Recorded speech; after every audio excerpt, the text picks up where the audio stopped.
بچہ ہے بس وہ اگر تو پوچھا کہ اللہ کے حکم سے ایسا کر رہے ہو کہاں، تو انہوں نے کہا ٹھیک ہے پھر اللہ ضائع نہیں کرے گا ہم کو۔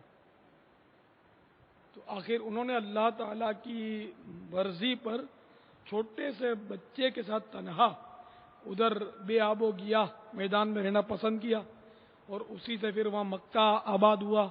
آب زمزم اسی سے تو ملا کہ جب پانی مل ہی نہیں رہا تھا تو بی بی حاجرہ رضی اللہ تعالیٰ عنہا، صفا مروہ دو پہاڑ تھے، تو ان کے گرد چلتی تھیں دوڑتی تھیں پانی کی تلاش میں، تو کعبے کی طرف دیکھ لیتی تھی، بچے کو دیکھ لیتی تھی۔ تو اس طرح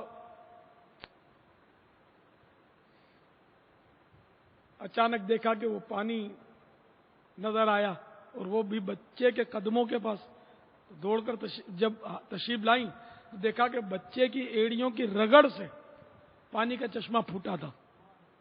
پھر اس پانی تو بڑھتا جا رہا تھا، تو انہوں نے پھر وہ اپنی عبرانی زبان میں، غالباً عبرانی زبان تھی، اس میں فرمایا زمزم، ٹھہر ٹھہر، زمزم کے معنی ٹھہر ٹھہر، اسٹاپ، رک جا۔ تو زمزم کا تو پانی رک گیا، اور اس مقبول بندی کے منہ سے زمزم کا لفظ اللہ تعالیٰ کو اتنا پسند آیا کہ آج ہر زبان میں زمزم بولتے ہیں۔ باقی تو ہر چیز کا یہ قوم ترجمہ کر ڈالتی ہے نا، اجتماع بھی ہم بولتے ہیں نا، تو یہ کیا کانگوریشن یا کچھ ایسا بولتے ہیں، لیکن زمزم کا ترجمہ آج کوئی نہیں کرتا۔ زمزم کا ترجمہ اگر کوئی کرے گا تو دنیا میں کوئی بھی نہیں سمجھے گا کہ یہ کیا، یہ ایسا مقبول لفظ ہے زمزم کہ آج الحمدللہ ہمارے مدنی ماحول میں تو اپنا نام بھی پاکستان بھائی زمزم کے بچوں کے نام بھی زمزم ہے، ہمارے ایک رکن شورا کا نام بھی زمزم ہے، اور بی بی حاجرہ رضی اللہ تعالیٰ عنہ کا دوڑنا بھی بڑا مقبول ہوا کہ وہ حاجیوں کے لیے لازم کر دیا، حاجیوں کے لیے، عمرے والوں کے لیے صفا مروہ میں اب چلتے ہیں دوڑتے ہیں، وہ دھوپ اور سنگلاخ راستے، اور اب تو ماربل بچھے ہوئے ہیں اور پنکھے لگے ہوئے اور اے سی،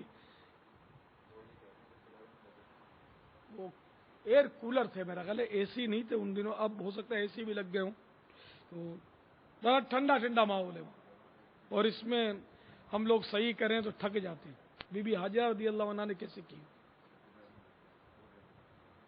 تو اسی طرح ہماری اور مقدس بیبیوں کو آپ دیکھیں کہ انہوں نے اللہ کی رضا کے لیے بچوں کے باوجود کیا کیا کیا، اور وہ بچہ کون تھا یہ بھی آپ سب کو معلوم ہوگا کہ وہ بچہ اور کوئی نہیں، اللہ کے پیارے نبی حضرت سیدنا اسماعیل ذبیح اللہ علی نبینا علیہ الصلوۃ والسلام تھے۔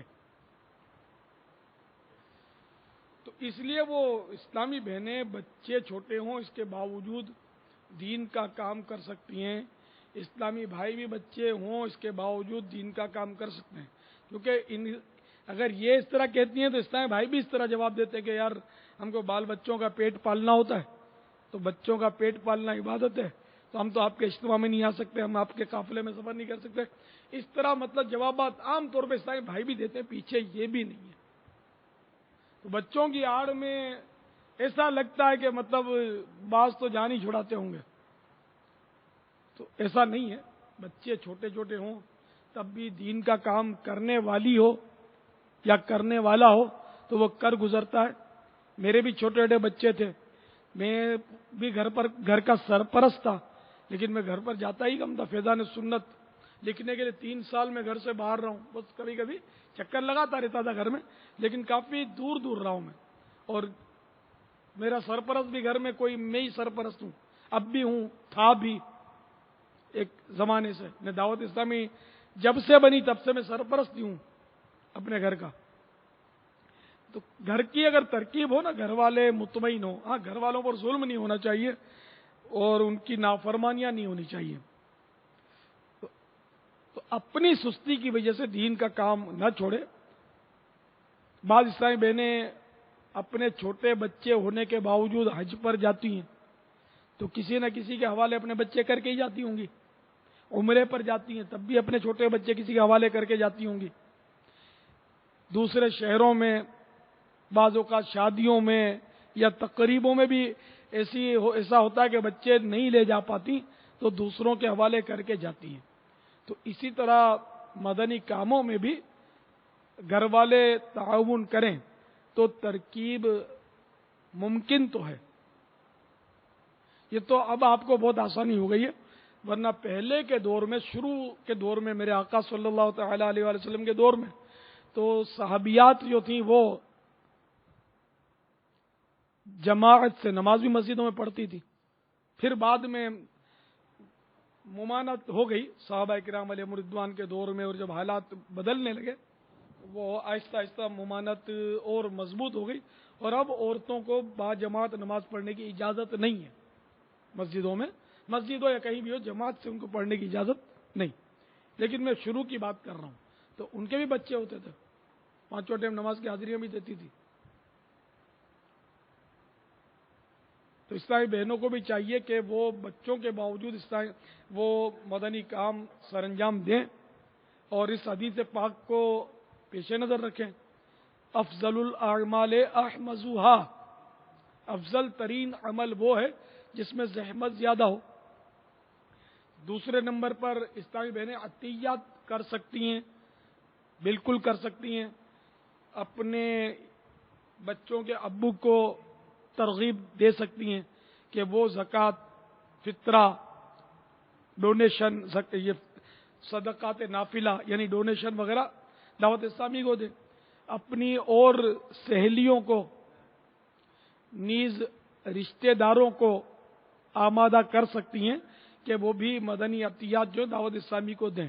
اور ماشاءاللہ اسلامی بہنوں کا بھی مدنی عطیات میں اچھا خاصا حصہ ہوتا ہے. ماشاءاللہ بہت عطیات کرنے والیاں کرتی ہیں، اور بال بچے والیاں ماشاءاللہ مدنی کام بھی کرتی ہیں.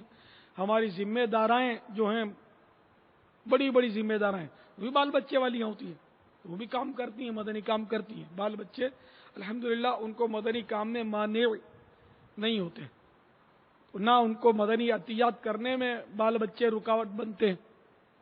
تو اس لیے سب اسلامی بہنیں خوب مدنی کام کریں. میری تو خواہش ہے کہ ہماری ساری اسلامی بہنیں ایسی ایکٹیو ہو جائیں کہ اگر یہ ایکٹیو اور سرگرم ہو گئی نا تو ان کے گھر کا ماحول مدینہ مدینہ ہو جائے گا. اس لیے کہ بچے کی سب سے پہلی تربیت گاہ یہ ماں کی گود ہے. تو ماں کی گود اگر ستھری ہوگی، پاکیزہ ہوگی، سنتوں بھری ہوگی، تو بچہ جو ہے اس کے اخلاق جو ہیں وہ مدنی بنیں گے، اور گھر میں انشاءاللہ خود بخود مدنی ماحول قائم ہوتا چلا جائے گا. اپنے بچوں کے ابو پر انفرادی کوشش کرتی رہیں، ان کو اجتماع میں بھیجتی رہیں، ان کو مدنی قافلوں میں سفر پر آمادہ کرتی رہیں. مدنی انعامات کا جہاں خود رسالہ پر کریں، اپنے بچوں کے ابو سے بھی پر کروائیں کہ وہ بھی 72 مدنی انعامات ہیں اسلامی بھائیوں کے لیے، اس پر توجہ فرمائیں. اسلامی بہنوں کے 63 ہیں مدنی انعامات، تو یہ خود بھی اس کو پر کرتی رہیں. اور تیسرا سوال تھا کہ میں جھنڈے کیوں لہراتا ہوں نعتوں میں.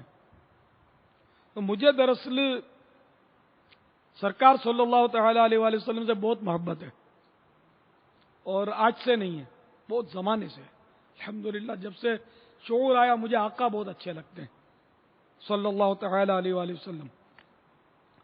اور جو اچھا لگتا ہے اس سے نسبت رکھنے والی ہر چیز اچھی لگتی ہے. تو میرے آقا صلی اللہ تعالی علیہ وآلہ وسلم سے مدینے کو نسبت ہے، اس لیے مجھے مدینہ بھی بہت اچھا لگتا ہے. میرے آقا صلی اللہ تعالی علیہ وآلہ وسلم کا روض انور جو ہے، گنبد جو اوپر بنا ہوا ہے، وہ سبز رنگ کا ہے، تو مجھے سبز رنگ بھی بہت اچھا لگتا ہے. دیکھو میرا تکیہ بھی سبز ہے، میرا امامہ شریف بھی سبز ہے، یہ میری گھڑی رکھی ہوئی ہے، اس میں نمبر بنے ہوئے سبز ہیں، میرے اس کارڈ کا رنگ بھی سبز ہے. سبز قلم بھی بہت استعمال کرتا ہوں. یہ دیکھو میرے یہاں یہ جھنڈے کے لیے یہ سٹینڈ بنے ہوئے، کیا بولنا چاہیے اس کو، یہ بھی سبز رنگ کے. مدنی چینل کی پٹی جو ہم چلاتے ہیں وہ بھی سبز ہوتی ہے.